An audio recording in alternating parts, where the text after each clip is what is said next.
Lion OT Beta, finally here. So let's dive right into it. So the first thing I really want to show you guys is our starting weapons. Each class has its own starting weapon. I'll start off with the Paladin. All right, the Paladin is probably, many of you guys know I really like Paladins. Paladin, probably one of the most fun starting weapons. Paladin and Mages, I gotta say. Mage is definitely the strongest starting weapons. All right, here's the Pally one. So it kind of just shoots everywhere. It actually shoots on, if you look, I'm getting XP, and it's because I'm killing the monsters downstairs.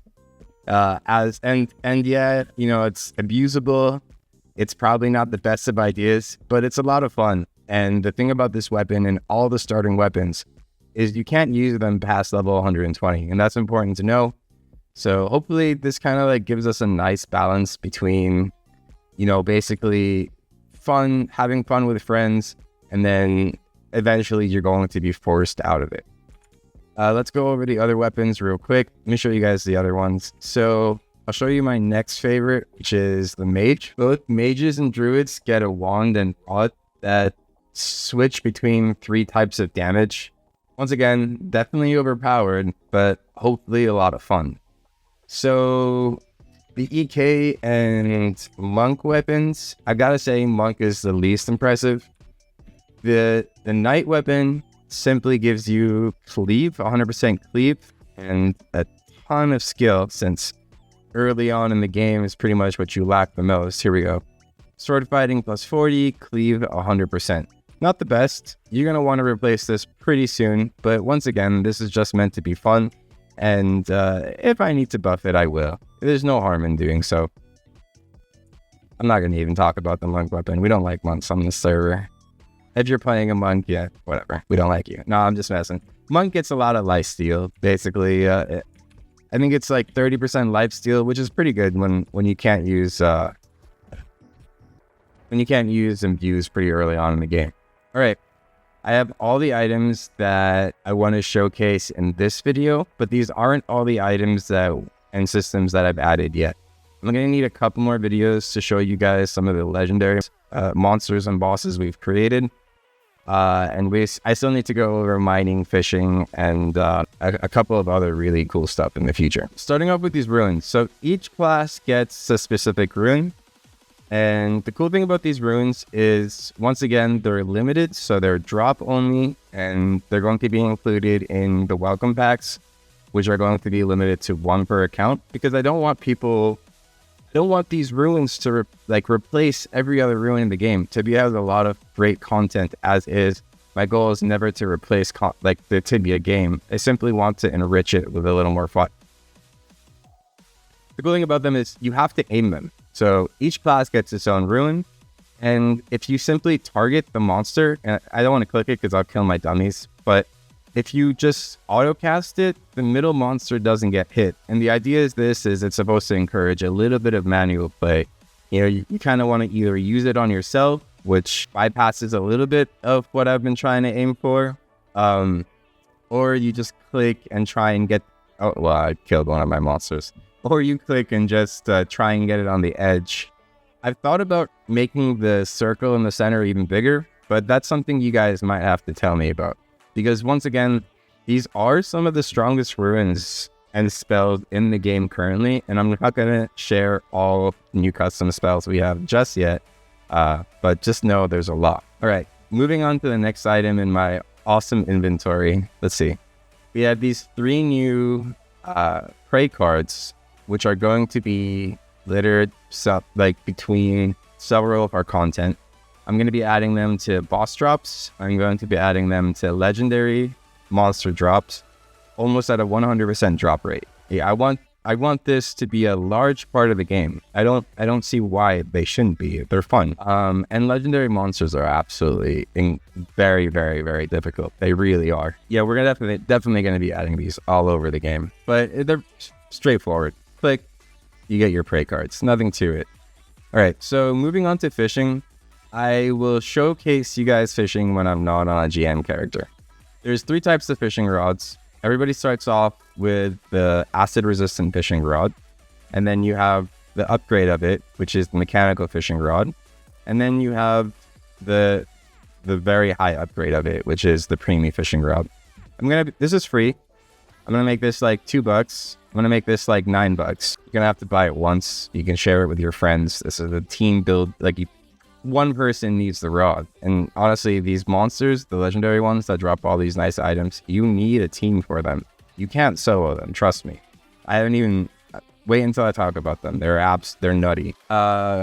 We also have mining in the game, but I don't want to go over it just yet. But just know there's going to be a lot of rewards. I can go over the rewards for mining in the next video, so stay tuned. Moving on, we have boosted exercise weapons. These are going to be another drop that you can find from bosses, fishing, and mining as I slowly start to integrate these into the game more and more. All right, one of my favorite things that I added was these boss boxes. And the reason, there's the boss boxes and boss coins, and I just named them fight coins or fuck coins or whatever you want to say. I probably shouldn't say that. I wanted a way for people to be rewarded for their gameplay, but for not to feel so repetitive. So we're changing the boss cooldown to 2 to 4 days. I haven't decided yet. You guys could let me know. And the idea is that these coins drop from every single Archvo boss. The red ones have a 30% drop rate. The black ones have a 100% drop. By giving something a 100% drop rate, it really encourages players. And people always find a way to get around what I'm trying to do in these games. It gives people incentive to start farming some of these less rewarding bosses, knowing that they can get these coins. Once you get the coin drops, you hop onto here and go talk to this guy. And these prices are going to need a little bit of adjusting because I know the rewards from this are not all equal. You can buy these chests, right? And then you and your friends, and this is an idea that I got from playing Diablo, and basically like Rotas, everybody buys their boxes and you guys all get together and you summon them. So each box is responsible for a specific boss. You come here, up into the arena, and pop your boxes. And it summons 3 of each of that type of boss for you and your friends to fight and kill together. This was my best solution for low drop rates, too much repetitiveness, and kind of like one of the few flaws that Tibia offers when playing the natural game. Since we're on the subject of summoning things, another one of our rewards from fishing is going to be these scrolls, which clearly needs a name change, so I'll be doing that instant. Each one of these scrolls summons an XP monster, and I'm going to talk a little bit about how XP works on this server a little later, because I did something a little unique with the idea and hope that it also balances kind of like the gameplay as well. Moving on to the next item. I don't know if you guys ever played Frozen Hell? Frozen Hell? There's a server that I used to play called Frozen Hell, and it had fishing, and that's where I got the whole fishing passion for. One of the items that you could get from fishing was this like ring outfit changer, and you would put it on and it would just spam you outfits.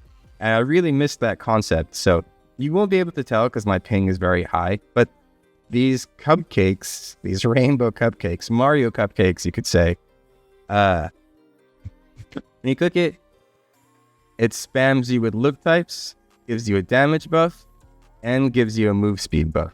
I was talking to one of the players who was messing around on the server, completely random person, actually caught me off guard. I thought it was Lou.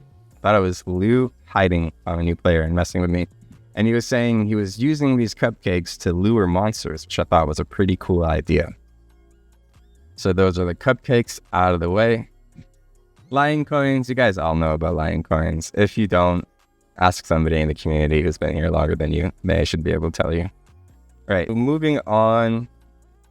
I created these loot pouches and these, well, not regular loot pouches. We created these refiller pouches.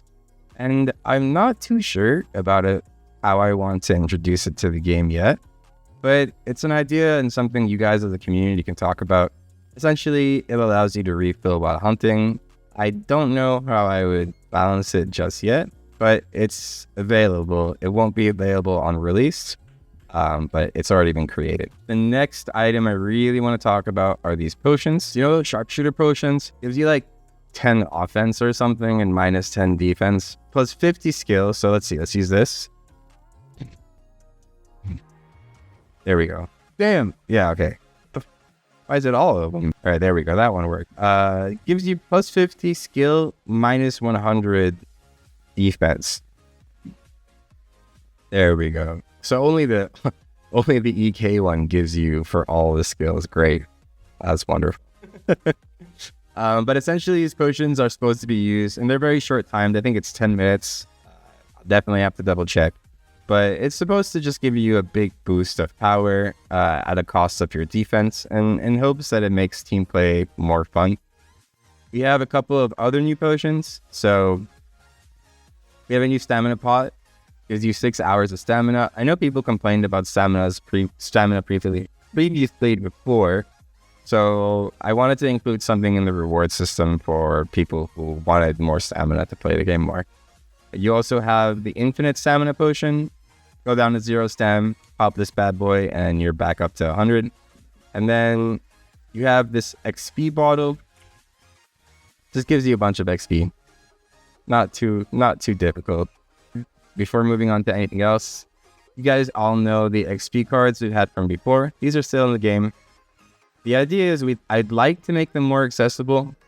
And I'm going to talk about game balance and game concept here at the end. So we've finished creating the elemental weapon system that allows you to upgrade any weapon with additional elemental damage.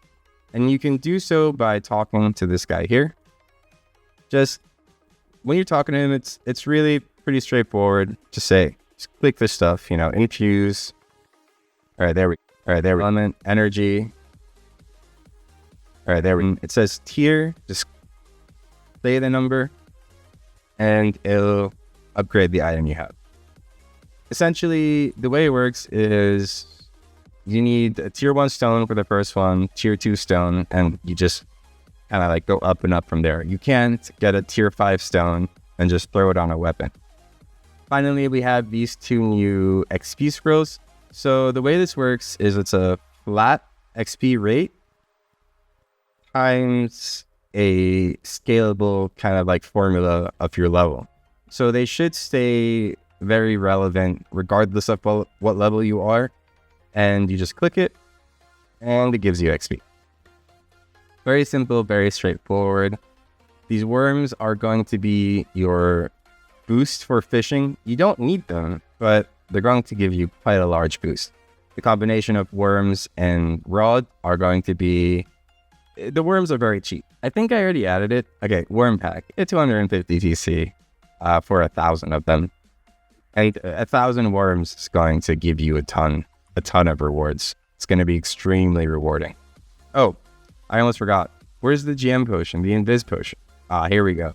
This is one of my favorites. This is unique. I don't think I've seen this in any server because most people know that it's completely broken and can ruin the game. But hey, let's have fun with it until somebody ruins it for everybody. And then we can all say, well, it was fun while it lasted. So all you do is use it. Makes you invisible to players. You can attack players while invisible. So you could all go invisible and mage bomb the crap out of somebody. Have fun with it. I don't mind if people PvP. It's meant to have it's meant to be used for fun. I personally think its best use would be for bosses. Some of these XP bosses or some of these legendary bosses are very difficult, extremely difficult. You won't be able to kill them without some of these items. Let's go. Oh, I almost forgot. These rings and amulets are absolutely broken. And I'm not going to include the physical one because it just completely trivializes the game. Let's stop in terms of content that I want to go over for this video. Okay, moving on, I want to talk about some of the game balance changes I've made. First of all, XP is based on player HP. XP is based on monster HP. I want all monsters to be fun to hunt. I don't like the concept of, this monster has low HP, we can kill it quick. And I prefer it. I think it's a lot of fun that way. Maybe I'll change it in the future, but for now, that's the way it is. Second of all, experience gain. Okay, experience gain is meant to be slow. It's meant to be slow, and I've done things to make it slow but fun. So, for example, all items in the game are minus 200 levels in terms of like use. Kind of like old Tibia, where items didn't have a level requirement. The only reason I wanted to leave some sort of level requirement is because I wanted it to be somewhat rewarding to still level. You're excited to get level 400 for Sanguine items now, essentially. Or excited to... You can use a Lion Longsword at level 70. The beginning of the game is very slow, and it's very tough. But you get past that, you know, you get to the point where you can start fishing and start fighting these bigger bosses and start getting these XP cards. And it'll start to speed up. Even though you have to get larger amounts of XP, at least it's not going to be as brutal. Also, this allows me to run multiple events. So I can make a weekly double XP, weekly double loot event without ruining the game. I can also include all of these different kind of XP modifiers without ruining the game experience either. The other part for a slower XP rate is the longevity of this server. I made it so that teams can have up to 6 players for XP buff. I moved the revocation restriction for XP buff. So if you want it to be 6 CKs, you could be 6 CKs. If you wanted to exclude all monks and never allow them into your party and just kind of shit on them with me, you can do that too. Nobody's going to stop you. There is starting gear that I didn't go over that give you 10% XP per piece. I forgot to add the level cap, so that's why I didn't go over it. But the whole idea of this beta is for you guys to hop in, start playing the game, start testing out some of these items, and start leveling up. I'm going to boost the XP rate for this beta because I want it to run for 2 weeks, and while it's running, I'll be doing the changes and fixes I need to do so to make sure that the official release happens when it does. I'm sure there's a lot I forgot to mention, and I'm looking forward to telling you guys more about it in the future. But to wrap things up, thank you for watching, and I'll be playing the server with you guys myself. I gotta test it, make sure it's fun. See you guys.